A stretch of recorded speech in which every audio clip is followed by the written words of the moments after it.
Today we continue on Talk to Me in our series that we've been doing all this year. One of my favorite subjects is the human soul. One of my favorite things to talk about when I'm just sitting around hanging out with my friends is that mystical part of you and me that makes us who we are and transcend even what science can tell us, because what I know for sure, we are more than our bodies.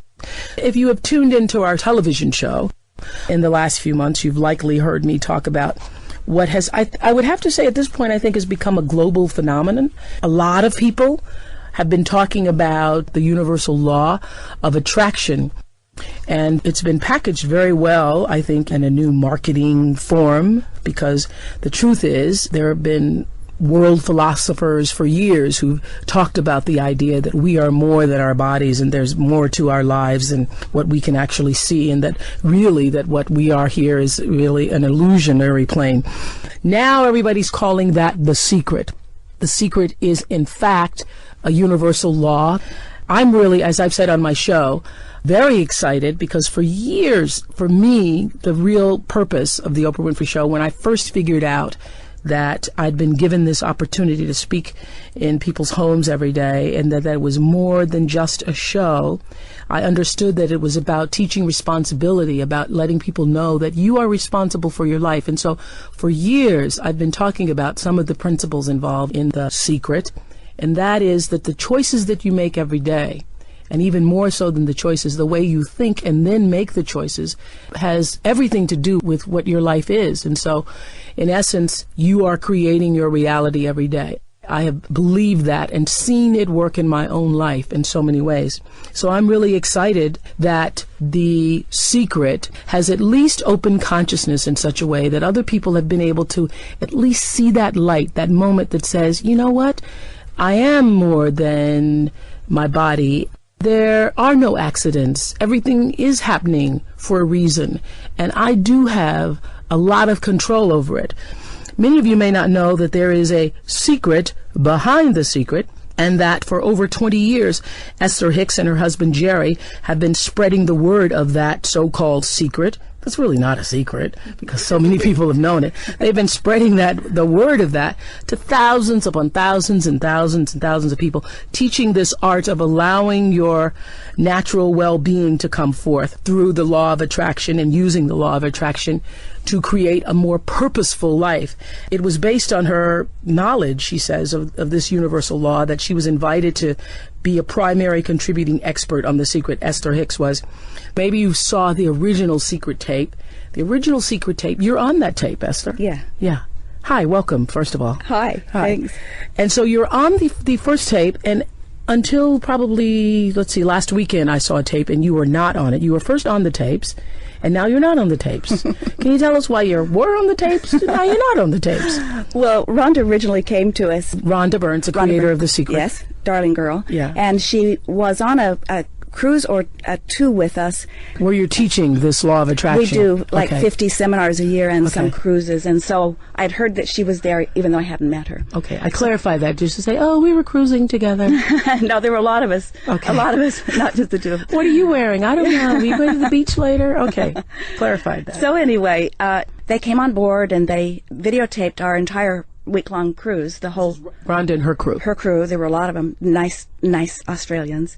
And then we spent one day in another little room with a green screen behind, and she interviewed Jerry and I and Abraham. Abraham is the entity that you... Abraham is the weird part of me.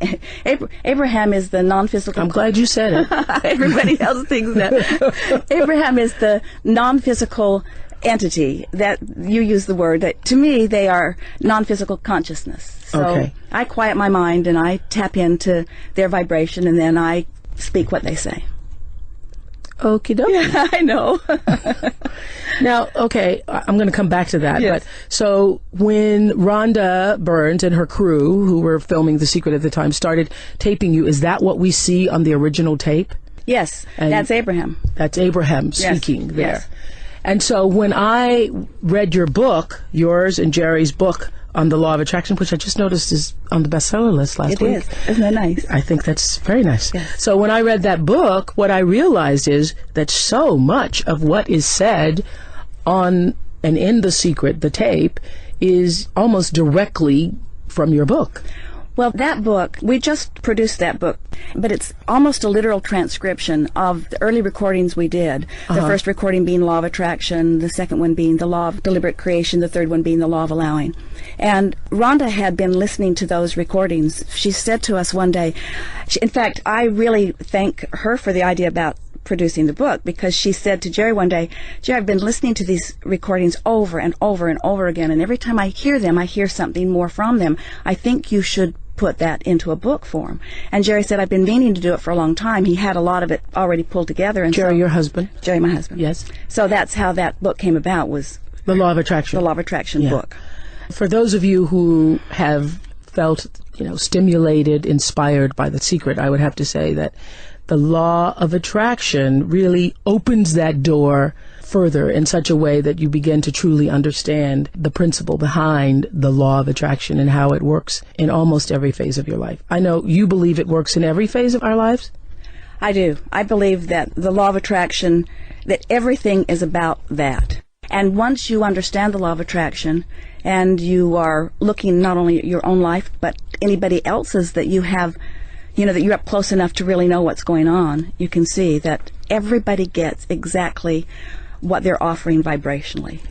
Well, the criticism of The Secret, which, and I'm using the words interchangeably today, but clearly I know the difference. The Secret is, as I was saying earlier, I think, and there are people who say, well, no, is it marketing? I think I saw some article. Is it marketing or is it real? Well, the truth is, it is marketing. It has been marketed and packaged in such a way that people, of our generation, of this time, can receive it in a way that perhaps they couldn't receive it with other philosophers or, Yes, and because of Law of Attraction, because so many people are asking, our contrasting experiences are making us ask more powerfully than ever before, and so more people are asking.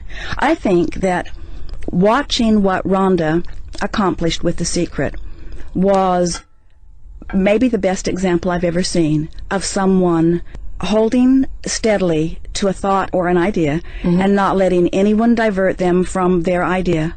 And Law of Attraction. Now you see things that have manifested that she was talking about. Oh, things like it was going to be a worldwide phenomenon and people around the world would benefit from it and everyone would be uplifted by it.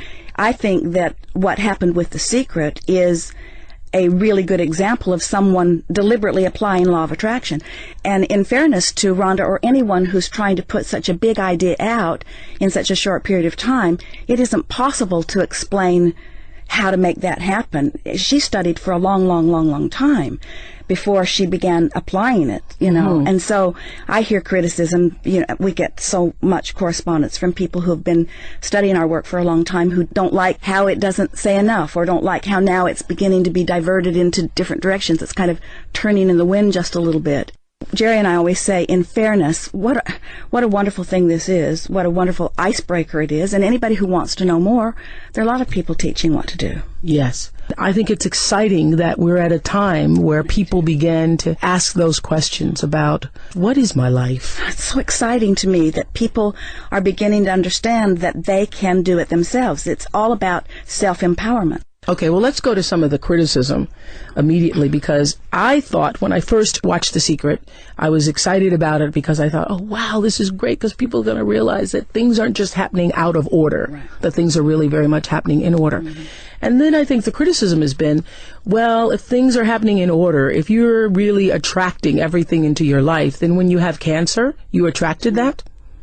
These are questions I really want you to put to Abraham because they explain it so much better. Those are hard questions, but everything that everyone is living is coming in response to their vibrational output. But most people don't know what they're doing. Okay, even children. So bad things happen to children who are innocent, children who don't know, children who don't know about their vibrational output. Yeah.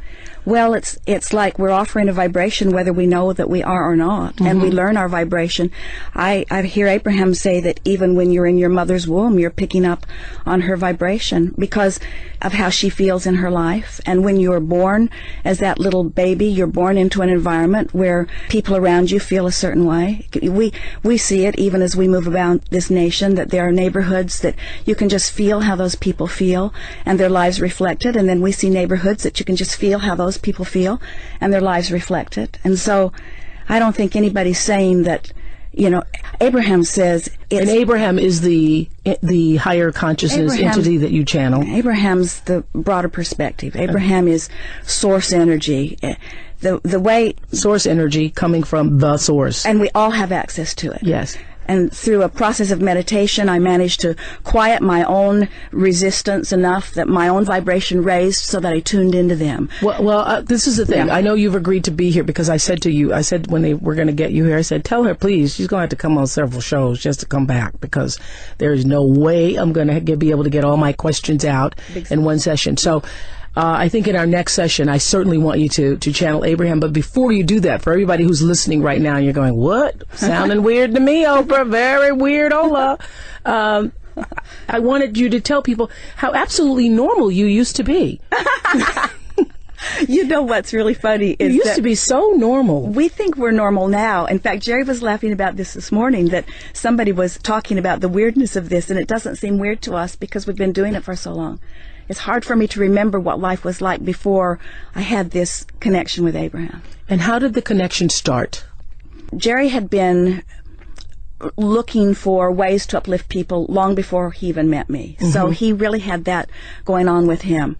And someone uplift, like motivational speaking. Not Jerry was never a motivator. He was more an inspirer in that he always looked for strengths in people and then reflected it back to them. Okay. So he found a book in a library one day written by Jane Roberts. Is this the Seth book? Seth book. Yeah, I read all the Seth books. And so Jerry's reading the Seth books, and I was afraid of them. They just seemed weird to me. Yeah. And so he read them in his private time, and that is so interesting you say that, because I used to read them. I was reading them back in the late 80s, I think it was. Yeah. And then one time I just started to get weirded out by them, and I removed them from my shelf because I didn't want Seth speaking to me when I got up in the middle of the night to pee. Well, I don't know. I think what made me feel strange about it, there was a very odd-looking picture on the back of the book. Yes. And it just kind of, and so Jerry was wise. Yeah. Jerry was wise enough not to push it at me. He just read them and enjoyed them, and then every now and again he'd say something to me from one of them, and I would say, well, that makes sense to me, until in time I became more interested in the message and not so freaked out by the way the message came. And so then we decided that we were going to try to find these people and meet with them, because now we were brimming with questions. Yeah. And so we were going to meet them, and then like days after we'd made the decision, we were going to try to find Jane and Rob so that we could meet Seth. They're the people who channeled Seth. Right. Okay. They never use that word, though. I don't even like that word because it means so many different things. But anyway, and it makes us think you're weird. It does do that. Yeah. But anyway, so we were in a little sandwich shop next to a bookstore, and a person said to us, just out of the blue, "Have you read any of the Seth material?" Which was odd because we had not told a soul that. So you're just standing in a shop, and then somebody else says we were that. Eating a sandwich, and this man just said that to us, and we said, "Yes, as a matter of fact, we have been." And he said, "Did you know Jane Roberts is dead?" Well, that was shocking to me and upsetting. I hadn't heard it, and I felt like somebody had told me that my sister was dead, and I didn't know it. It had that kind of an impact. But then we thought, well, no point in trying to find them because now we can't meet Seth. And so within days, good friends and business partners in Phoenix came to us, and they said, "We've got a tape we want you to hear." And we said, they were acting weird. And I said, "What is it?" And they said, "Well, it's channeled." Well, we didn't know what channeled meant. We said, "What's that?" And they... Because what were you doing in your life? Because, I just am trying to establish this. Because were you the kind of couple that you're hanging out with other couples? Were they going to channelers? No, nothing like that. No, Jerry was already financially successful. So to tell you the truth, mostly what we were doing is finding a good place to eat every day and shopping. I mean, that was sort of the way our life mostly was. Nice. Yeah. Oh, that's nice. We're a lot busier now. What does that feel like? Just to be able to... it's a distant memory for me, too. Really? But anyway, so they gave us this recording, and we listened to it, and it was another woman who was speaking for another Theo.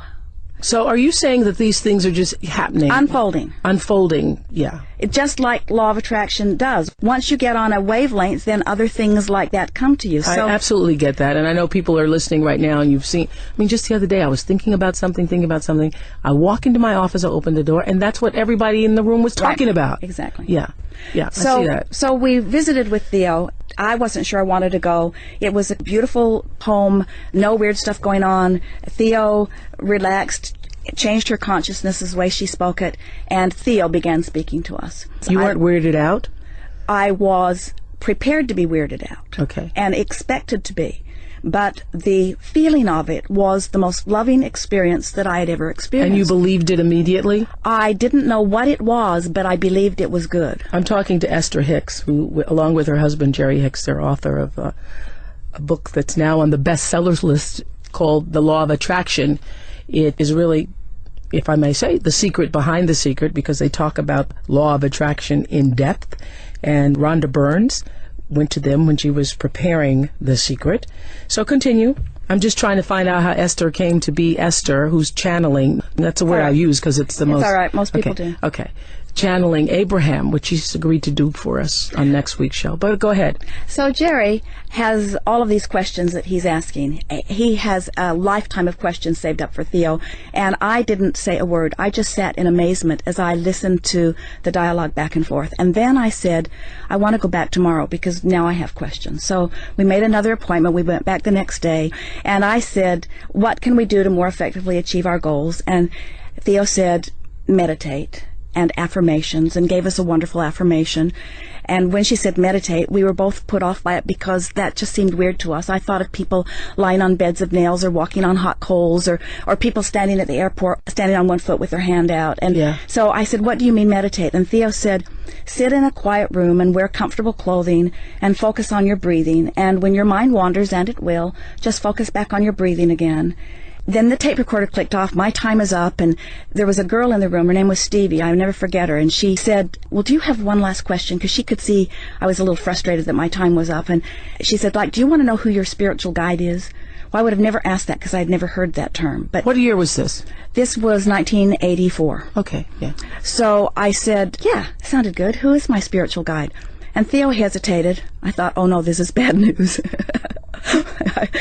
I thought maybe my spiritual guide was someone bad, but she hesitated, and then she said, we are told it will be given to you directly. You will have a clairaudient experience, and you will know. A clairaudient experience. I didn't know what that meant. Okay. So do we all have spiritual guides? Yes. Mm-hmm. Yes. Do you believe that some have more than others? No. I believe that we all are extensions of source energy, and we all have equal access to this wonderful energy. It's just a matter of getting into the place where you can hear it. Do you have 1 or 2 or 3 or 10?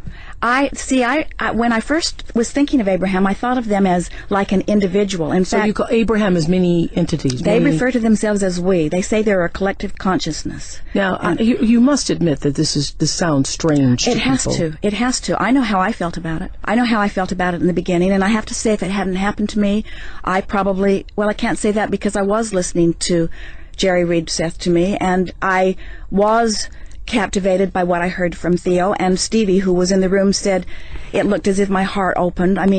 So who knows? You can't say what would have been, but... Okay. And so when you first started channeling Abraham, you go into meditation, and what happened? So we went home, put on our bathrobes, sat in a quiet room, pulled the drapes, sat in wingback chairs with an etagere between us because it was frankly just too weird to do it together. And I just focused on my breathing. We set a timer for 15 minutes, and right away I felt numb, detached, and it was an incredible sensation. So the timer went off, and I said, let's do it again. So we set the timer again, and again I just breathed, focused on my breathing, and I couldn't tell my nose from my foot. Now I'm excited about whatever this is because of the feeling of it. And about because now you're just meditating, but you love the feeling so much. I love the feeling of it. And it's because it's better than shopping. Yeah. You've just been shopping and eating, so you're thinking, now I'll just meditate. I didn't know what I was reaching for. What was in my mind is, I'm going to meditate every day for 15 minutes, whatever that means, and I'm going to find out the name of my spiritual guide. That was really what was in my mind. Okay, got that. And so right at the end of that what is now about 45 minutes of meditation, something breathed me. It was the most incredible air drawing in, air pushing out. I felt like I was a billows that someone was breathing, and it was the most loving, incredible feeling of well-being that I had ever experienced in my life, and I wanted more of it. Something breathed you. Something breathed me. That's the only... I know now it was my first interaction with Abraham, but... So we meditated. And did he say, I am Abraham? No, it's just because I couldn't have heard that. We meditated for about 9 months, and nothing happened except I got numb every day, and I liked the sensation of it.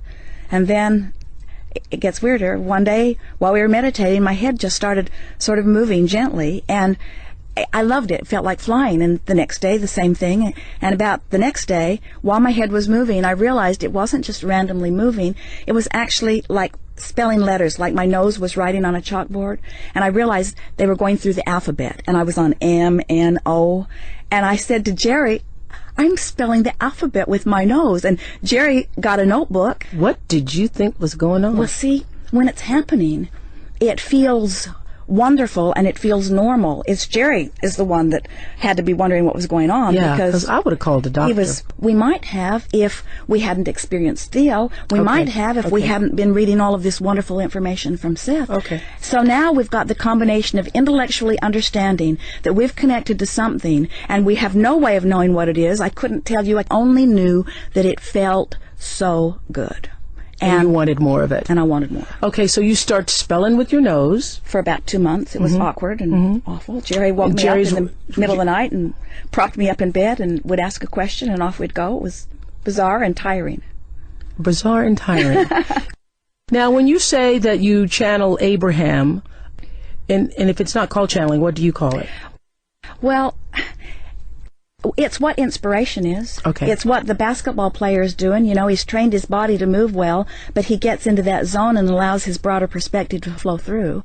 I mean, I think everybody is doing it to some extent. That's why I don't like... The word implies that only a few can do it, and that it's weird, and that they are the chosen ones, and it's not that way at all. Everyone has access to this broader perspective. Why do you call it Abraham? That's the name they gave, and I don't repeat words that I'm hearing. You don't repeat words that you're hearing. It's not like that. Abraham gives me a block of thought, and at an unconscious level, I match that block of thought up with the physical word equivalent. Okay. So it's like blending their perspective and our perspective. I got it. So when they said, so they've explained that... Because they're not speaking, right now I'm talking like you, they're not speaking in English. Or they're not speaking language. Speaking in vibration. They're speaking in vibration. That's why musicians can translate it. That's why artists can translate it. I got that. So I get this block of thought. Stay with us, XM listeners. I know. Hang in there. It gets better. No, because what's so fantastic is that we're talking about this on its own vibrational frequency. Oh, yeah. XM 156. Cool. That is a vibrational frequency here. So Abraham explains that the block of thought that they offered me, that the word Abraham was the best label that I could find that best defined who they are, because they are at the root of every religion. Because Abraham is really a part of every religion. You'll hear it in... Yes. I understand it. I'm with you. I know you are. I'm right there with you. As a matter of fact, when I picked up the book, this is so weird, I was with my producers, Sherry and Lisa, and they were telling me about the book, because I hadn't heard about the book. And we were at my house reading the book together one weekend, and I said, I bet you Esther has something to do with this. I bet she has somehow thought of this and is calling me in. I've been calling you in for years. In fact, when Abraham first came through me, our daughter Tracy was 14. And I wasn't quite sure how I was going to explain this to Tracy. And so she'd been listening to us read the Seth books. And the first thing Tracy said was, can I talk to Abraham? The second thing she said is, don't go on Oprah. Really? because she didn't want all of her friends who watched you every day to see how weird her mother was. Yeah. I've been listening to you, and people email us constantly, and they say things that, oh, Oprah knows this. Oprah's got this. You know, Oprah understands this. And so I told Jerry, I said, whether we're on a television show or a radio show, or whether we just get to sit and play with Oprah a little bit, it's all satisfying to me. Oh, that is so wonderful. But isn't it interesting? I felt it. Yeah. I felt it, and I felt that when they gave me the book, I realized that it had been a journey to that very moment. You know what? Abraham talks about how our life causes us, when we know what we don't want, we know what we do want. And so we're creating this constant, they call it a vibrational escrow. It's like our future experience that happens vibrationally before we get there. And I see so many things that are in all of our vibrational escrows. In other words, it's stuff that we've asked for that has already happened on some level. And if we can just get out of our own way, then all those things happen. So I think you were in my vibrational escrow. I think so, too. Yeah. I must have been. Yeah. Well, so a half hour's gone already. That's why I told you have to come back next week. Yeah. We'll be joining again with Esther Hicks on our continued Soul series. And next week, I'm going to ask her to bring in Abraham. That's what we're going to do. And you'll explain that my head does not turn all the way around and things like that. I'm trying not to be weirded out. I'm just going to be cool with Abraham. You'll like Thank it. you for joining us here on XM 156. Talk to Me, our Soul series.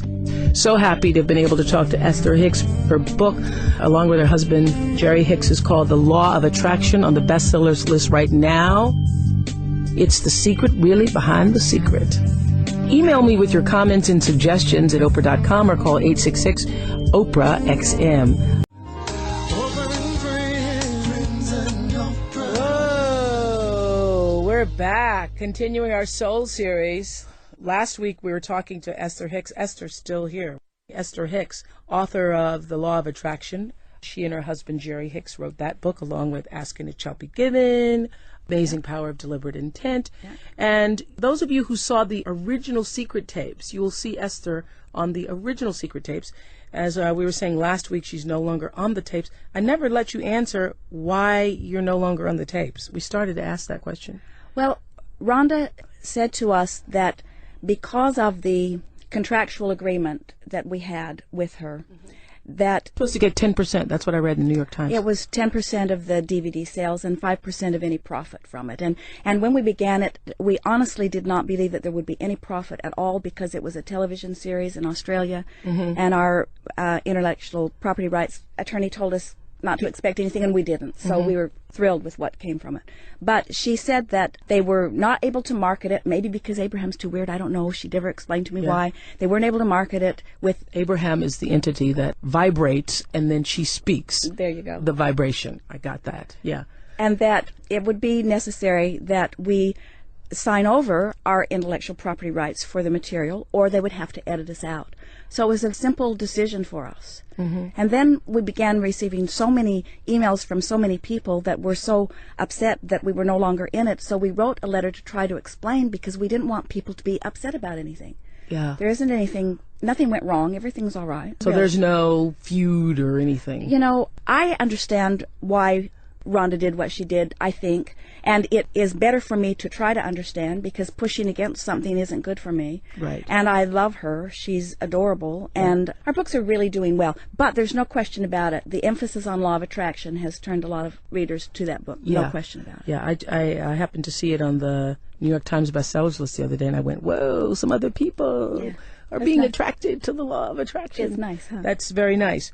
So at the time when you were removed, were you or Jerry, were you upset about it in any way? It was a really painful experience for me, because it felt to me like we were drawn in one way and utilized and then sort of discarded. But feeling sorry for yourself is not a healthy state of being, and so I'm like way over it. Yeah, really? Yeah, we've just been looking at the positive aspects of it. And the positive aspect of it is, I'm sure you see this, lots of other people are being introduced to your work, even though you're no longer on that particular tape. In fact, 2 or 3 people said to me recently that people are saying to them they're excited about The Secret, now what? And then they offer them our book, because that kind of tells them what to do next. Yeah, what to do next. Yeah. What's interesting also, too, about your book, which I really liked very much and I've underlined, and as I was saying last week, when my friends and I, when it was first given to me, we all read together, and I'd say, I'm on page 63. What page are you on? We're on page 82. Let's underline that. We're all talking about it. Your book does not put as much emphasis, and I think one of the criticisms right now of The Secret is, and I can see why people criticize it, is that it's all about getting rich. There's the moment in The Secret where I think Somebody puts the check on the ceiling and they're talking about money, money, money, money, money. But as I was reading the law of attraction is about how everything is coming into your life. That's right. Based on the way you're thinking, and not just about money. Do you think that the emphasis on money and getting rich and having boats and planes and bicycles has hurt it? Well, maybe, but in fairness, as we watched her production unfold, and the original Secret, I haven't watched the second one, but the original one, she had a balance. She had people talking about money and people talking about health and other things. I think her intention was to cover everything. But we have recordings on all of those things too, and the ones that are about money are the ones that outsell all of the others. That's the thing that people seem to think will solve everything. We know that it doesn't. I have to say too, I think that's why people are so attracted to The Secret, because they think it can help them get rich. Some people do, anyway. The Secret. Sure. So today we're talking about, and with Esther Hicks, who's the author of The Law of Attraction, and also I Like Asking It Shall Be Given. That's on my bedside right now. Not that I really need to ask for anything else. I'm doing okay. Well, though, you never stop, do you? No. I mean, there's always something more. One of the things I really got from reading The Law of Attraction, your version of it, is that what you can ask for, and what I've been asking for and also receiving, is more joy, because ultimately that is the ultimate success. That's it. More joy. That's it. That's what it's all about. And so to have more joy even in all the things that you already have and all the things that you already do, to do those things deliberately with joy. Oh man, that's the best of all of it, isn't it? Yeah. Yeah.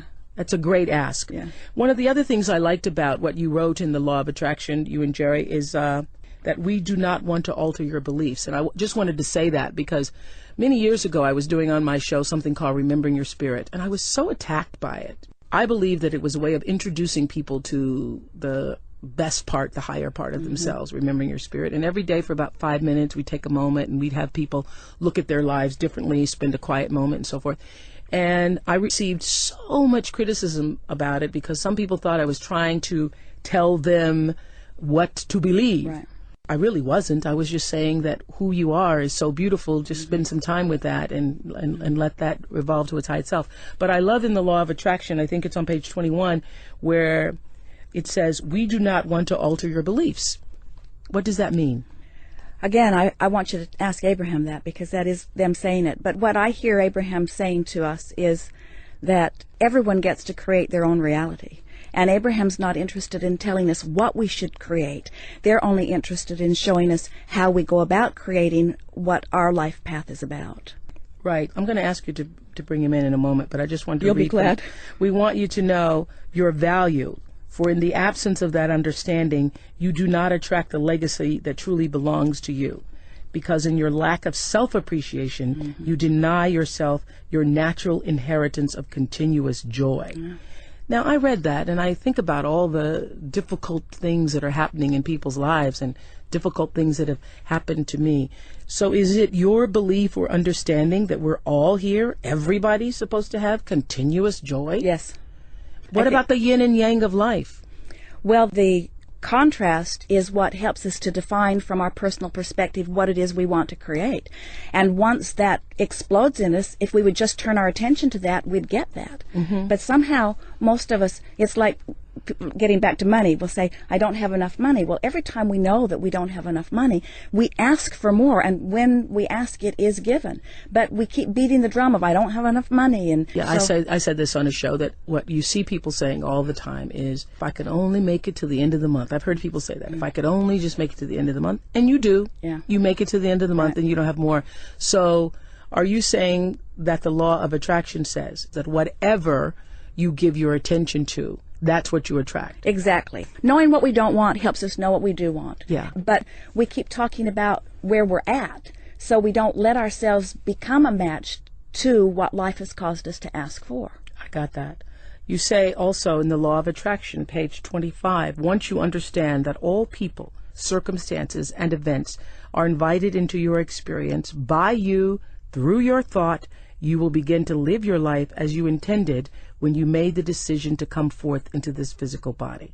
And so an understanding of the powerful law of attraction coupled with an intention to deliberately create your own life experience will ultimately lead you to the unparalleled freedom that can only come from a complete understanding and application of the art of allowing. It's so much fun. See, law of attraction's working all the time, whether we know that it is or not.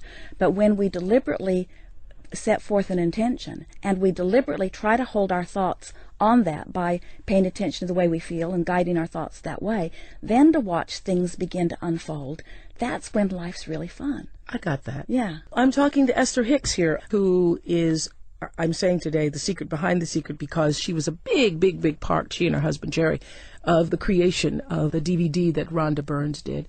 Rhonda and her crews went to sit with Jerry and with Esther, and she was on the original tape. She's no longer on the tape, but she is here in our studio. And I'm going to ask you to channel Abraham. And let me just say before you do that, the reason why I wanted to do this on the radio is because I really do think that the television audience isn't ready for it. Yeah. So I just know. And so I know all the people listening, you're going to think it's a weird thing. And maybe it is a weird thing. I'm going to see for myself how weird it is. Prepare yourself. I'm preparing myself. That's why I thought I would do this virgin. I'd do my virgin run with Abraham on the radio in case some weirdo thing happened. So what happens? What is the process? Can you tell our listeners what this means? I just relax and quiet my mind. I usually focus on my breathing. Are you going to look the same? Yeah, nothing's going to change.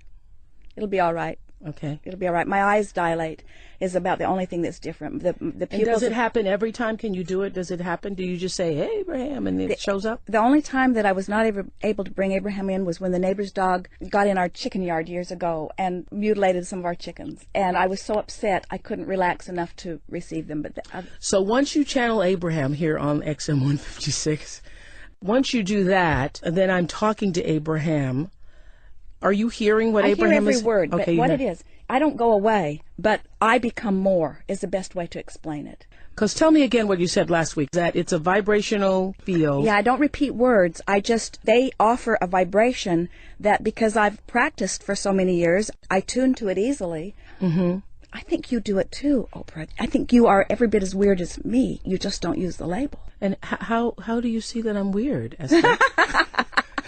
How so? I don't see you as weird. I only say weird in the sense that I believe that you are weird in the way that I'm weird, in that you receive broader perspective, or you'll get an impulse that when you follow it just at the right time, it's exactly right. Yes. You know.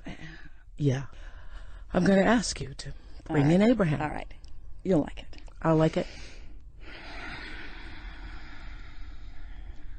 We are not really as strange as all of that. It is nice to have an opportunity to visit. So, Abraham?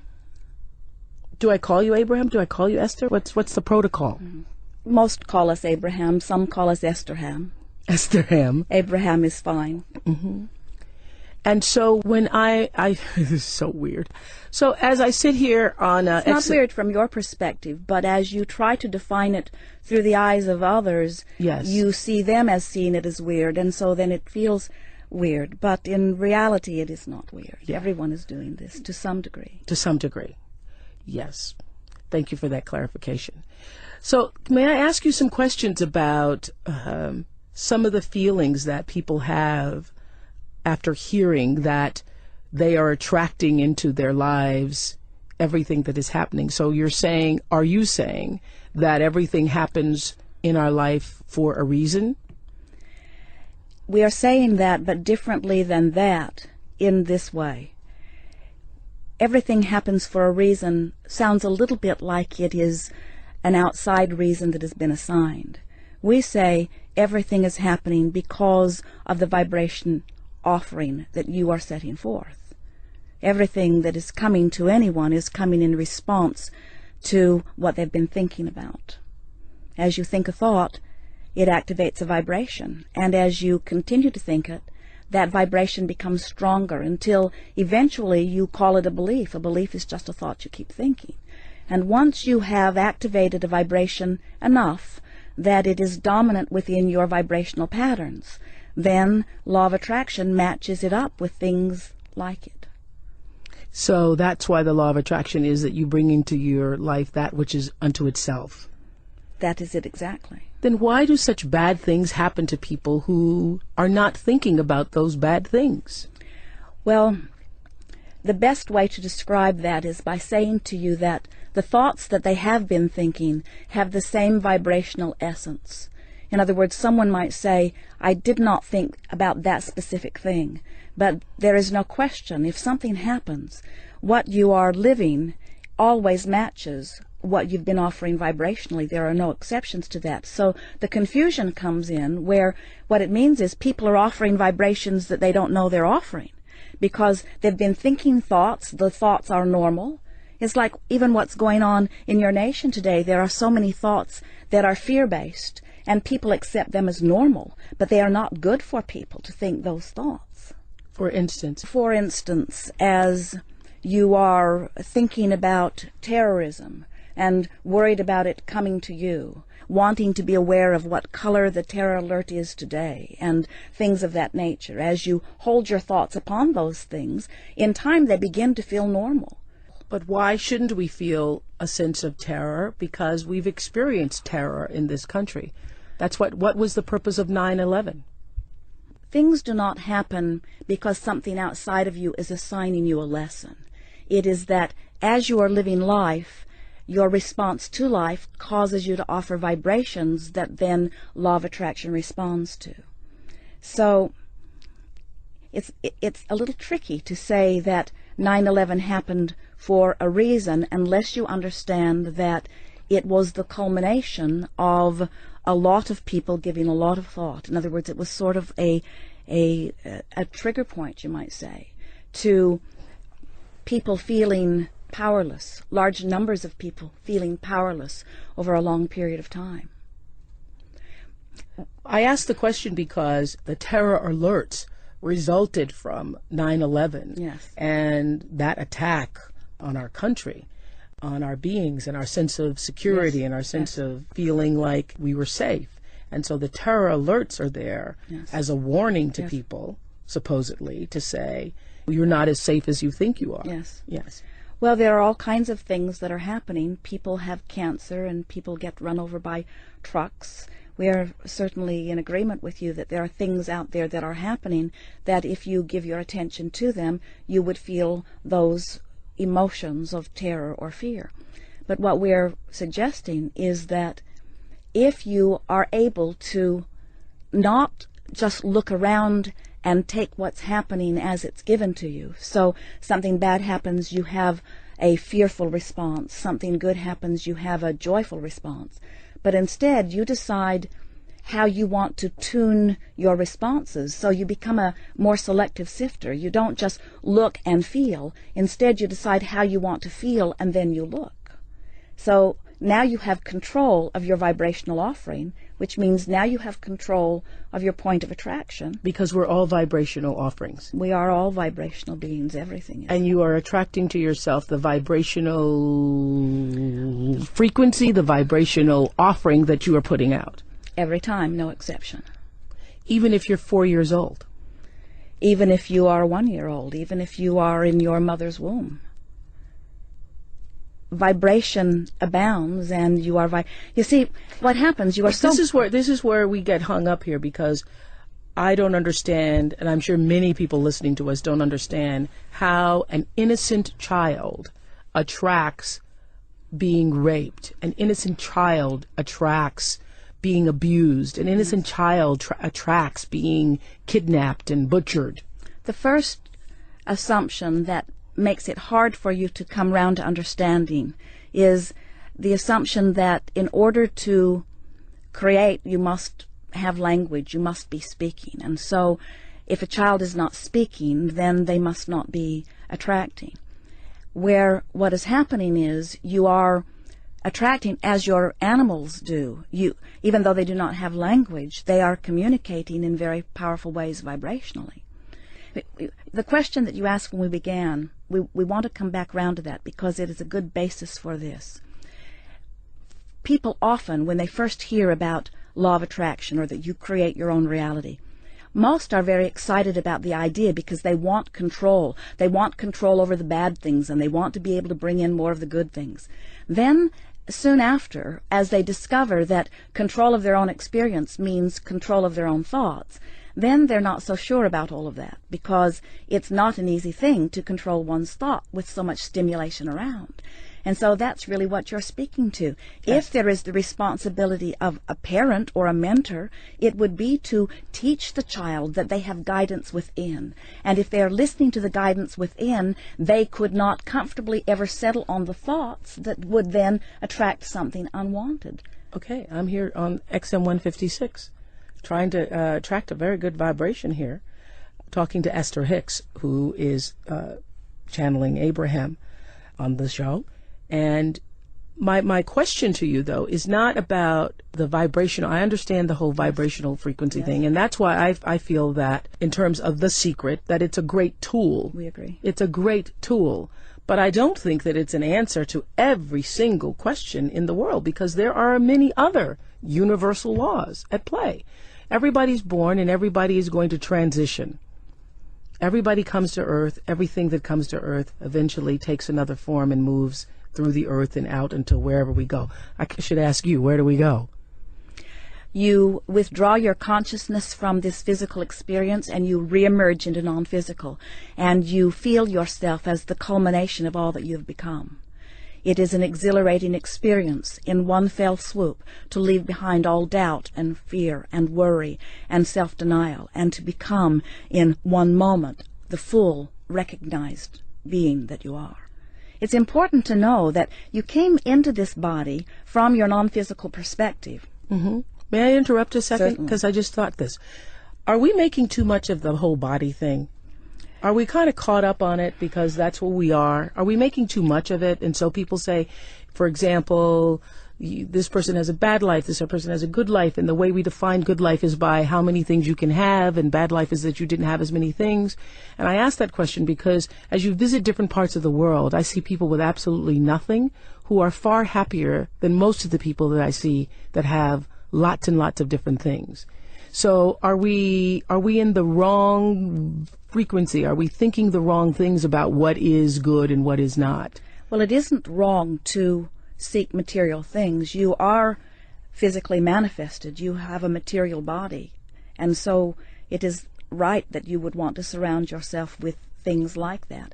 But what happens, whether you are in an environment where there is very little stimulation about wanting things, or whether you are in an environment like this where there is so much stimulation about it, the important thing to understand is that whatever life you're living, your life is causing you to define what it is you are wanting. You're constantly emitting these rockets of desire as you sift through the contrast of your experience. It's not a complicated story to unravel, and we can give it to you in a very short period of time if you're wanting it. Please do. So, you are source energy, every one of you, and you make the decision to come forth into these physical bodies because you know that this leading edge experience on planet Earth is the leading edge experience, not just for man, but for that which man calls God. So as you express yourself forward into these physical bodies, the environment that surrounds you and the contrast of it helps you individually and uniquely to define what you desire. And as that desire is born within you, even before you can put words to it, it radiates from you like a rocket, and the source that was you before you were born follows that rocket and literally becomes the vibrational equivalent of every hope and desire and dream that every one of you dream. So out of the contrast is born the anew, the renewed, the expanded version of life. We like to refer to that expanded version of you as your vibrational escrow. It's who life has caused you to become. But most physical beings, even though life is causing them to become this, they stand looking at what they have rather than looking at who they have become. So they affect a separation between who they have now become and who they are letting themselves be. But the source within them always calls them toward it. That's why when you feel enthusiasm, you are on the same vibration. Joseph Campbell said, follow your bliss, and we think those are the best words that have ever been offered. But sometimes you cannot get a whiff of bliss. If you are in despair, if something bad has happened, if you've witnessed something, and someone is saying you should follow your bliss, even though Source is calling you, you can't hear it because the vibration of where you are and the vibration of Source is different enough that you can't hear it. Not that it isn't calling, but you can't hear it. So, do you know what the call of Source sounds like? People say it must sound like harps and angels. No. We say it depends on where you are. Mm-hmm. If you are in appreciation, the call of Source feels like elation. If you are in despair, if you feel powerless, the call of Source feels like rage. If you are in rage or anger, the call of Source then feels like frustration. In other words, it's a slight improvement from where you are is what the call of Source always sounds like. So 9/11 came out of so many people feeling so powerless for so long that the next logical step for them was something. We always say we want to call you through the rage and revenge so that you don't act on it, but it is a logical place to be. If you've ever been depressed, you know how much better you feel when you get mad. And your friends don't want you to be mad. They liked you better when you were depressed. But you've got to admit, at least you're breathing now, you do feel better. So everything about coming into alignment with who you are is about closing that gap between whatever you're focused upon in your now experience and who you really are. Well, this has been very interesting. Very interesting. Thank you, Esther Hicks. Thank you, Abraham. But it's time to wrap this chapter of our exclusive Soul series here on Oprah and Friends XM 156. Fascinating to me. Next week, more on how we can apply the law of attraction in our own lives, which I know lots of people are talking about these days. And does it work, or doesn't it work? And does it make you a victim if bad things happen? And find out if there are other universal laws that also will help us begin to live a more purposeful life. Oh, hey, welcome back. We're still talking to Esther Hicks. I can't get enough of her, who's written the book, The Law of Attraction. Those of you who are stimulated by The Secret or have questions about The Secret, that's a great follow-up book to open the door, expand your thinking, really understand and to be able to begin to put into practice the law of attraction. Last week, Esther was here, channeling Abraham. I have to tell you, I couldn't tell the difference between you and Abraham. I have to tell you. Oh, that's cool. Yeah. You don't find him a lot smarter? No, I think you've been listening to him for so long.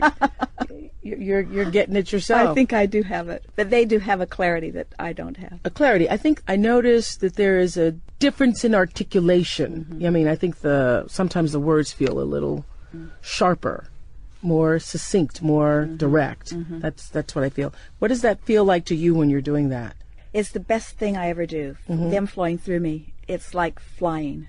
Mm-hmm. I love the sensation of it. Really? It's the feeling of utter well-being, and it's the feeling of knowing everything. Yeah. Yeah. And you say utter well-being because how do you know what your state of being is? To me, it's the absence of anything that's bothering me. Yeah. Utter well-being is just that feeling, that everything's fine and that everything's all right. And it's a feeling of elation. So as I sit here talking to you, I wondered when I read yours and Jerry's book on the law of attraction, which is now on the New York Times bestseller list. This is written so beautifully through the words of Abraham that you say, that you channel. And I'm wondering, because you know all of this now, do you ever have a bad day? Yes. But well, you attracted that to yourself. Absolutely. Yeah. And when I have a bad day, I feel guilty, which makes the day worse. And then I remember Abraham saying, you are where you are. Just reach for a thought that feels better. They say you can't set your radio dial on 6:30 a.m. and hear what's being broadcast on 98.7 FM. Or XM 156. Yeah, or that. Yeah. So when something happens and you focus on it, you feel what it is. But we have choices. You say on page 49 of the Law of Attraction that your attention to anything is drawing it closer to you. So that means even when you're saying, and I loved it when you say, try not to think about snow. Everybody listening right now, don't think about snow. And immediately you think about snow falling, snow on a mountain, snow. And you're saying in the book, The Law of Attraction, that the vibration doesn't hear no or don't. The vibration hears snow. every subject's two subjects. It's like picking up a stick, and on one end of it is what the absence of what you want, and on the other end of it is what you want. So you pick up the subject and you activate it, and depending on how you feel is which end of the stick you're on. It's like, am I really thinking about my lover coming, or am I noticing that he hasn't come yet? It's the subject is my lover, but if I'm thinking about him coming, I feel high and happy. If I'm thinking about the fact that I have no idea where he is or if he'll ever show up, I feel terrible. Yeah, so that's why you speak about and have written about the law of deliberate creation. Yes. Because I think for most people, they can't even figure out what it is they really want. And I say this to also my friends and people who work with me all the time. Don't say you do want something, but then subconsciously, the layer is, when you go beneath the surface of it, is, I'm not so sure I'm really going to get it. I'm not so sure I can really have it. Because that's then what is going to be working for you. That's right. The universe is not responding to our words. It's responding to the way we feel. So the more you think about, for example, you say, I don't want to think about it. I'm sick, but I don't want to think about it. I'm worried about my child, but I don't want to think about it. What happens? The best example that I've seen of that, a lady was talking to Abraham, and she said, I'm in such pain. I have arthritis in my hips, and every moment I feel uncomfortable. How can I think about a good feeling body when my body hurts so much? And Abraham said, you have to separate what's happening from the way you feel about what's happening. In other words, they said, you're in a painful arthritic body and you feel frightened, or you're in a painful arthritic body and you feel hopeful. And the difference between hope and fear is the difference between recovery or not. So the way to begin to use this as a tool to do, as you and Jerry say in the book, Law of Attraction, to lead a more purposeful life is to follow your feelings toward that which is good.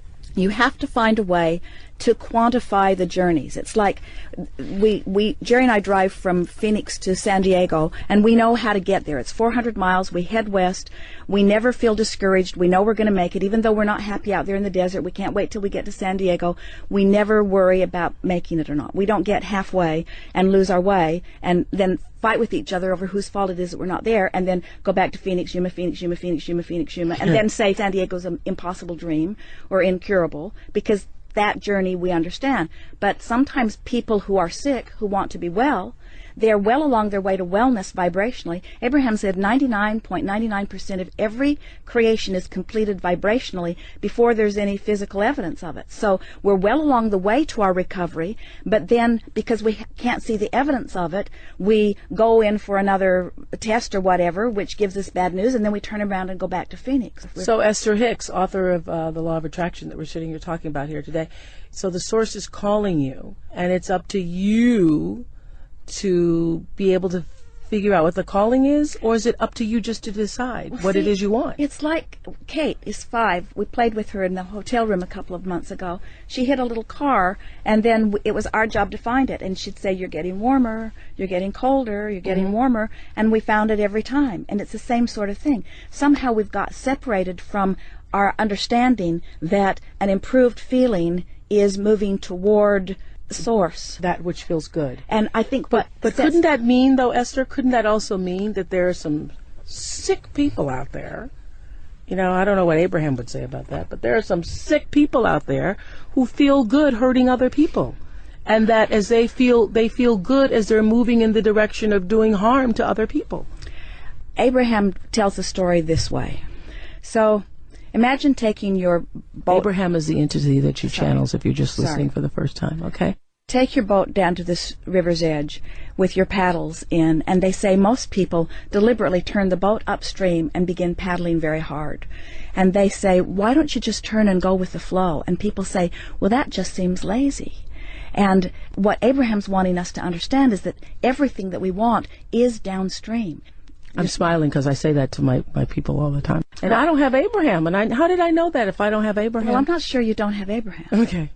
I know that. But I use that exact phrase. I always say that there is a current to everybody's life, and there's a flow in your own life. And if you're struggling, it means you're moving upstream. Turn around, find the flow. And you don't even have to turn the boat and paddle downstream. Just let go of the oars. The current will carry you. That's what I always say. And see, so you know. So that stream is what's calling us. And here's what I think goes wrong with so many people. is that when we're in a really strong negative place, Yes. we don't have access to joy. We don't have access to elation. The vibrations are too far apart. Yeah. But we do have access to something that feels a little better. And if we could just know that the thought that feels a little better is a step in the right direction, and then the next thought that feels a little better is the next step in the right direction. You're getting warmer. You're getting warmer. Exactly. You're getting warmer. It's Kate saying you're getting warmer. You're Exactly. getting warmer. Yeah. So that's how you know. That's how you know. It feels better. That to move toward who you've become always feels better. To widen that gap always feels worse. How does the law of attraction mesh with religious beliefs? Because I think that's one of the things that when we first did The Secret on the show, one of the questions from one of our viewers was, well, where is God in all of this? And I said, God is the secret. God is at the heart of everything that is. So law of attraction is responding to our thoughts. And our thoughts equal our point of attraction. But now consider this. So we're source energy. We're born into this physical body. The contrast causes us to ask for this and ask for this and ask for this. So there's this vibrational escrow that's amassing.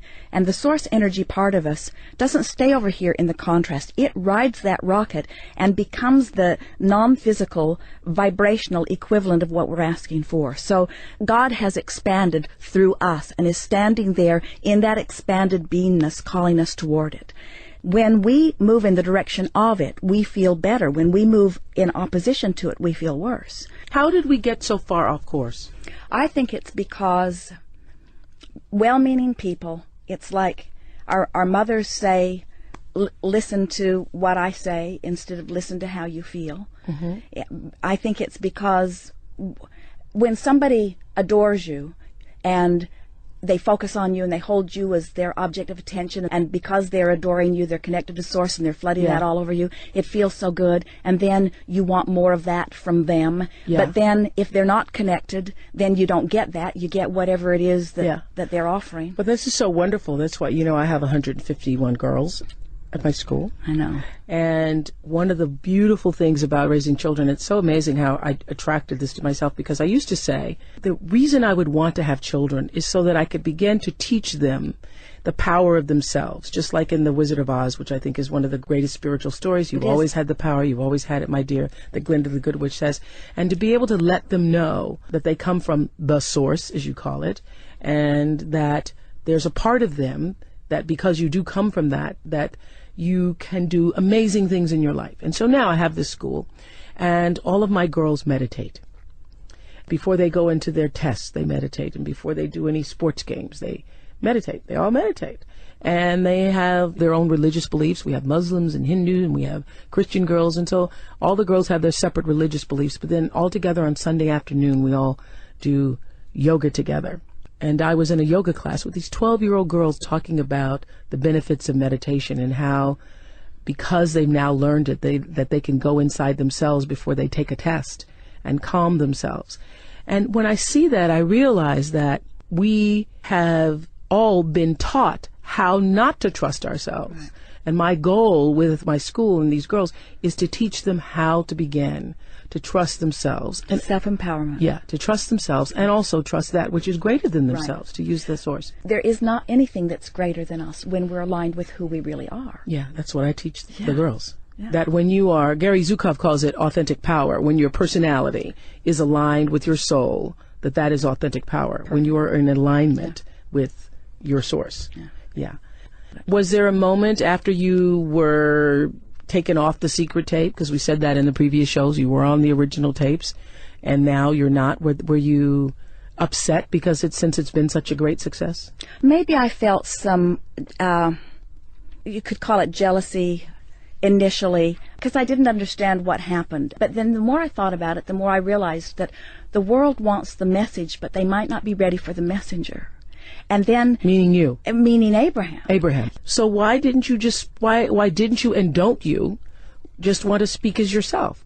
Well, I think that when Abraham flows through me, there's a clarity that is beyond anything that I can give. I ask you this because the reason why I'm not talking to you on television right now is because I know there are too many people who would be weirded out by the whole prospect of Abraham. And so, in that way, maybe it hinders you. It does, I think, and I think maybe. See, now I've seen The Secret. This has opened something for me because it makes me realize I can visit with you. I think I can express the message. There's hundreds of thousands of people that have been listening to our recordings for a long time. I know this. So if I were on television and I were doing the teaching when they're accustomed to hearing it from Abraham, they'd probably be all right with it. But I'm sure they would say, "Where's Abraham?" But you must know that the fact that you talk about Abraham and that you channel Abraham and want him to speak through you, want them to speak through you, that makes people feel weird. Yeah, I know. I don't blame them. It made me feel weird too. But so what do you do? Not just weird, they think you're a kook. So what do you do? And I'm not calling you a kook, but you know what I'm saying. They're so what do you you're a do kook. when you're having this phenomenal experience where source energy is pouring through you? It's just what's happening. Well, so what do you do? I don't know. This is so interesting. I was talking to some friends about this recently, and I was thinking that too bad I won't be around, but maybe I can channel myself here 100 years from now. Because I think 50 years from now, I think, first of all, The Secret, your books, all of that are elevating conscious to the point where this won't be so weird. Yeah. Even a decade from now, Right. this won't be I so agree. weird. 25 years from now, You know, it won't be so weird. Now, I'm going to take this to another level of weirdness, and if Jerry were doing this, I'd be mad at him, but I'm going to do it anyway.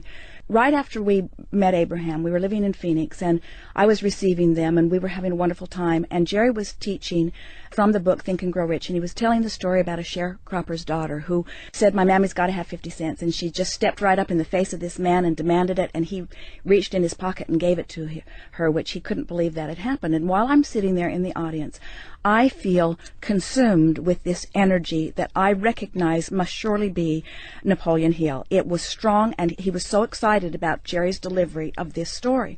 So as soon as Jerry got off the stage, I said, "Jerry, I believe that Napoleon Hill has something that he wants to say to you." And we went to the car, sat in the back seat of the car in this Napoleon Hill? I know, I'm sorry, but it's, Okay.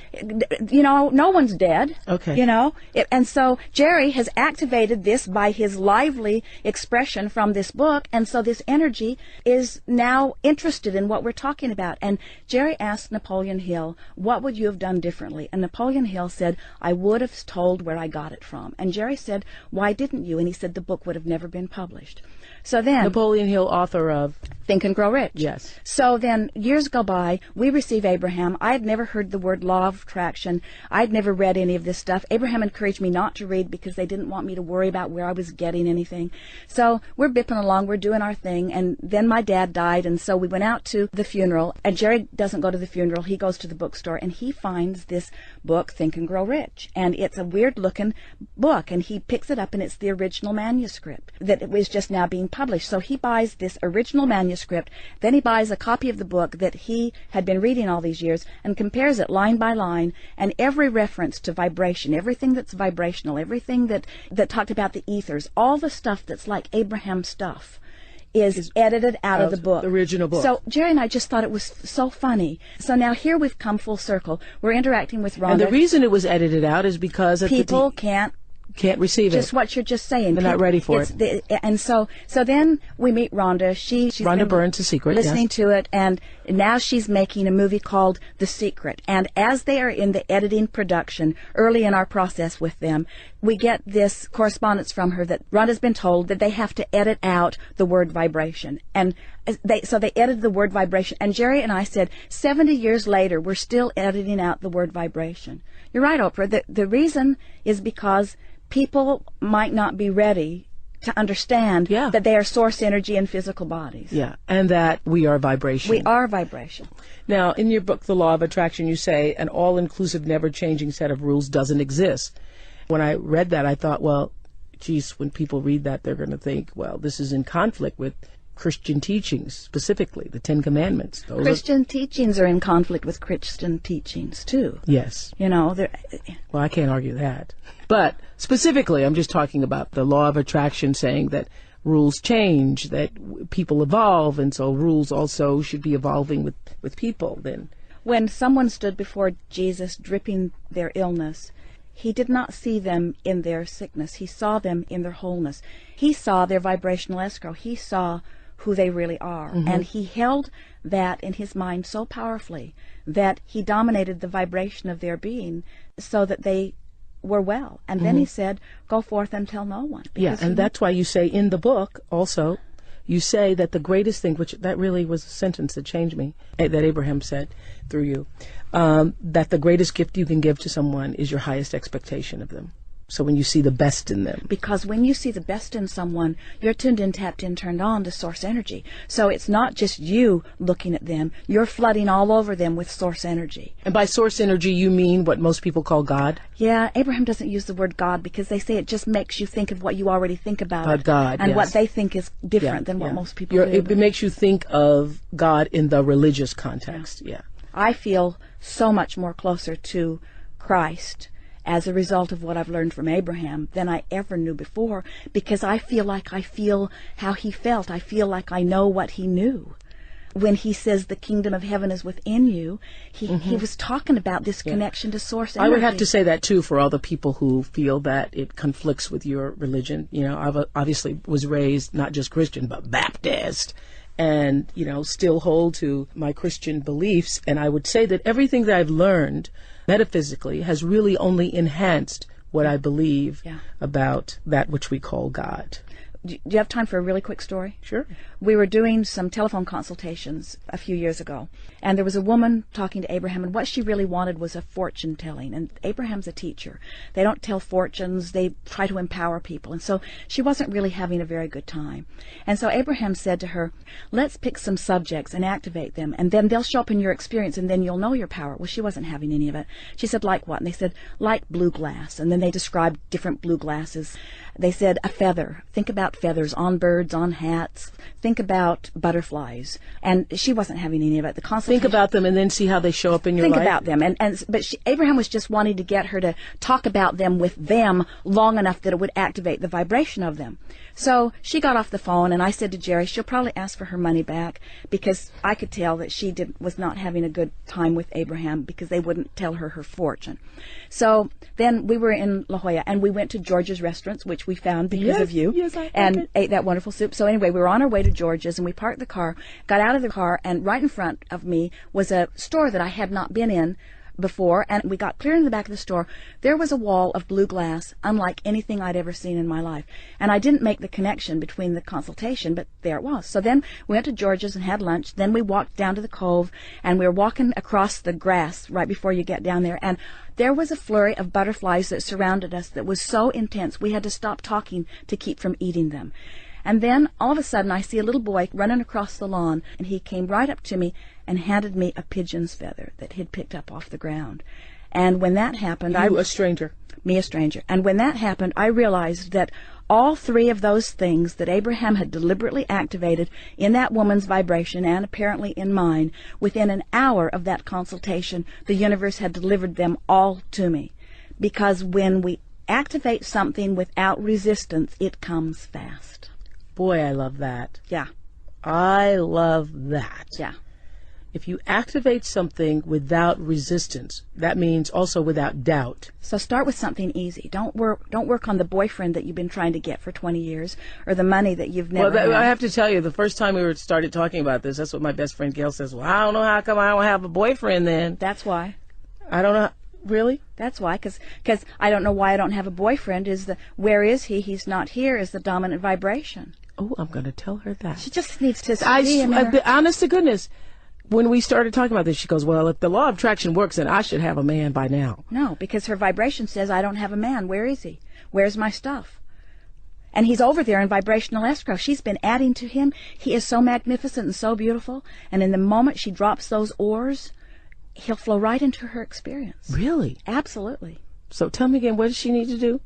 She needs to stop talking about him not being there and start saying things like, well, maybe he's coming and I'd like him to come and I believe that he's out there and wouldn't it be nice if I could see him? She did say that on the road trip. I believe he's coming. I believe he's there. And so when that is the strongest vibration within her, he will be there. But as long as he's not coming, she's holding him away with those other thoughts. So you're saying start small. Start with something easy, meaning something that you're not already worried about. So and start with that what? Because you're testing it? You're just testing it. Well, you can test it. You can test it. I would test the law of attraction. I would deliberately activate things in my mind, and then I would watch law of attraction bring them. and Yeah. then you'll trust the law, and then you'll start to feel worthy, and then you can start shifting your vibration on the things that you've been beating the drum of that aren't working for so long. So I also understand it in terms of, because you've watched me for years. Those of you who are listening heard me go up and down the scale. I understand why the struggle, that just exactly the word struggle with weight has made it such an issue because of the struggle. Exactly. And so in order to be freed of it, you must release the struggle of it. No longer fear potatoes or potato chips. No, they're going to make me fat. They're going to make me fat. As you're eating them, they're going to make me fat. Or getting on the scale. As everybody who's listening, you've done this. You get on the scale and you feel worse. The numbers make you feel worse, and then you decide, well, okay, I'm just going to eat to make myself feel better. Yeah. So you can't get the thing that you are worried about, because the worry is the indication that you're offering the vibration of the lack of it. Okay. Worry isn't keeping you from it. It's your indication of where you're vibrating. Because the thought creates a vibration, and the good thoughts create good vibrations. Let's see, how can I say that? Good vibrations. The vibration, what we're always feeling is the vibrational interplay between who we really are and who we're being in this moment. So life caused me to want to be prosperous, let's say, but I'm beating the drum of I can't pay my bills today. Okay. The emotion that I'm feeling is the relationship, it's the vibrational discord between who I really am and where I'm being in this moment. So by reaching for a thought that feels better, I tune myself up that vibrational scale into vibrational alignment with the money that is waiting for me, or the lover that's waiting for me, or whatever is waiting for you. So what I've been saying for years, I've known this, because when people ask me, how did this happen to you? How do you have this life? I have understood that I am where I am and who I am because I really believed when I was a child. I was told that I was God's child. I used to call him my daddy. Jesus, he's my daddy. So I really did believe everything that I was taught about the kingdom of heaven is at hand, and asking you shall be given, and greater things than these that I have done. I really, really did believe that, because that's really all I had to believe. So I grew up thinking that I could be whatever God wanted me to be. Isn't that a nice thing for you to know? Don't you want everybody to know that? Yes. I do too. Yes. I do too. Yes. And that's why we are where we are. Yeah. It's a joy just to have been able to share this time with you. It was great fun for me. Thank you for coming, and bringing Abraham and the gang. Yeah. They had fun too. Esther Hicks, The Law of Attraction, on the bestsellers list right now. It really deeply defines, explains, and opens the door to all of the notions of the secret. So I'm really happy to have been able to have the book. I underlined it so many times that I now need a new book.